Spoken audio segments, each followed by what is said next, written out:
You want to know what's going on at Vida today? Come with me.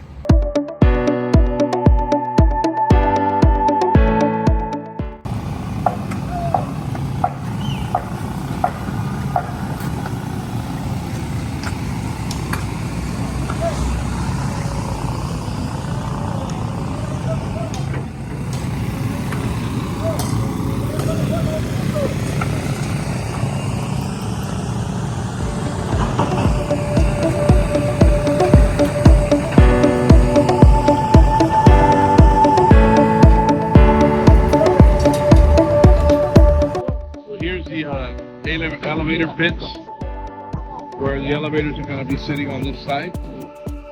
We're starting to raise the vertical now, these verticals. There's going to be more verticals coming out here. And then we're going to do a major pour here. All of these things will be poured. They're going to sleeve up these columns and start going vertical. This elevator pit is that's the work.